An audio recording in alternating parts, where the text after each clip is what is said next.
It's one thing to read on the pages about history, and another thing to experience and walk in the very places that people walked and lived and breathed and resisted and died.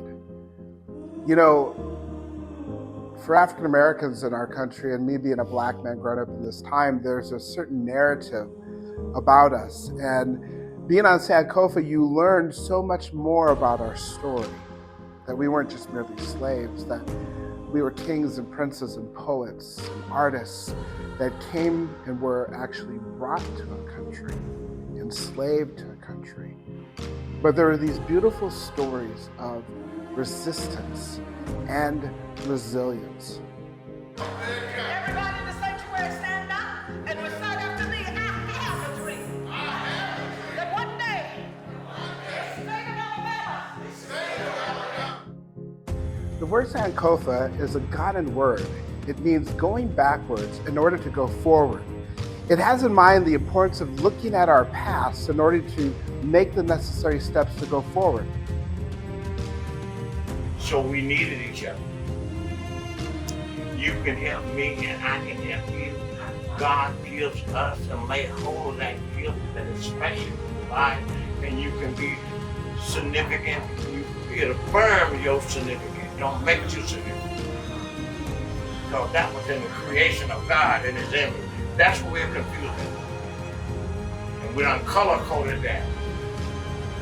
And made white superior and black inferior. Rise up and live out the true meaning of this creed. I'm suffering from that. I'm suffering with the reality that I could go any day. I want to say, it's well with my soul. I want to sing that song. Is it well? It's something powerful being in those areas where those atrocities took place. It's different when you just read about it, right? This brings a whole new light to it. So I can't answer the question as to what it looks like in terms of how we're going to share this with our two boys who are teenagers, but it's something that Stacey and I will unpack and talk about it. We definitely will share it with them.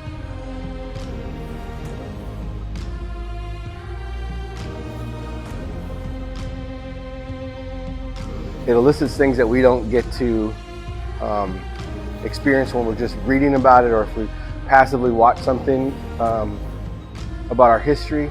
It's important to experience it, to see it, to feel it, to be in the space where folks who've gone before us have been, to imagine more holistically what it would be like to be in the shoes of those people.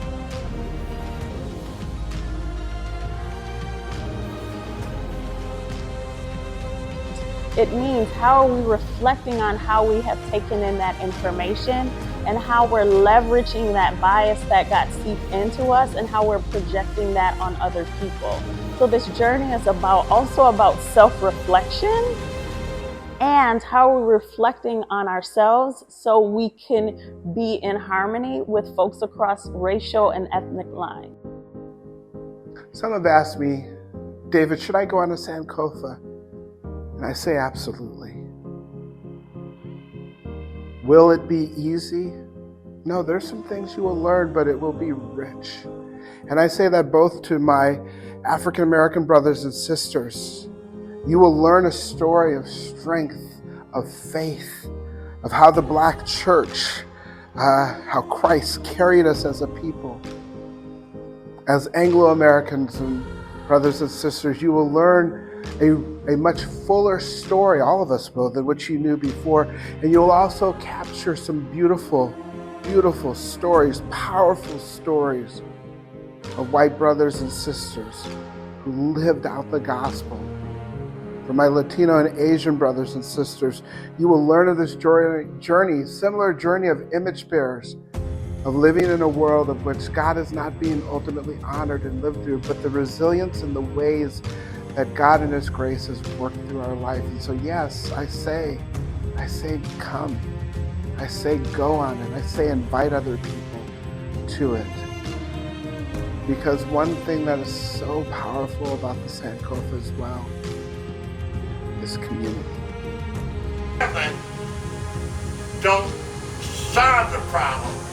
unless you put discipleship with it. That's what y'all know. Y'all know that. Y'all know that. Y'all tell me that. That's why you're here.